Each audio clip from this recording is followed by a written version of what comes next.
The Kiwi dream of owning a home is slipping further and further from our reach, with housing affordability at a record low. The latest CoreLogic survey has found the value of the average house is now almost 9 times the average household income. And take a bow, Tauranga, you're the least affordable place to buy, with that ratio nudging 12 times the average income. So what does that all mean? It now takes nearly 12 years to save up enough for a deposit on a house. And when you finally do get a mortgage, almost half of your income will go on servicing it. And in Auckland, that is even higher. 55% of what you earn will end up in repayments to the bank. Adam Hollingworth reports.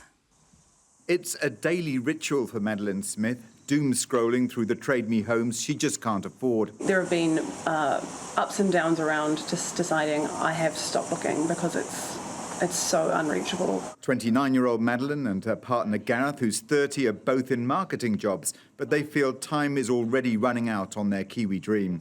We've been watching what the market has been doing and it just seems impossible. Madeline and Gareth scrimp around $1,000 a fortnight, but it's not enough. I'm still very fortunate in my life, but I'm trying to think that your happiness shouldn't ride on owning a bit of land. They're not alone. CoreLogic's latest survey shows the average house in Auckland costs 10 times more than the average yearly household income. According to the measures that we track, we're seeing affordability basically the worst it's ever been. Madeline's only just paid off that student loan, but the next goal is years away. It's 11.7 years now to save for a deposit, which just shows how much that those prices have increased over the last few years. It's the worst we've ever seen it, and incomes just haven't been able to keep up with those property prices. For those with mortgages, paying it off will cost half what they earn. Meantime, rent's chewing up nearly a quarter of incomes for anyone saving up.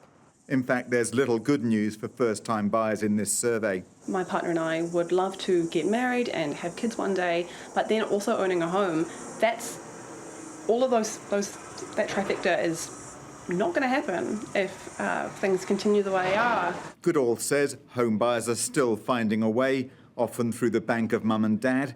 And if it's any consolation, he reckons it's as bad as it's ever going to be. And the hope has to be that our ramp up in supply starts to affect the market too. We start to see more properties come to market. We do start to see people adjusting their expectations, and that people still stay in work, then things shouldn't get any worse in the future. So fingers crossed for those people trying to get into the market at the moment. But Goodall says it's going to be a slow grind for prices to slip, with a toxic mix of rampant inflation, flat wages, low unemployment and rising mortgage rates. Adam Hollingworth, Newshub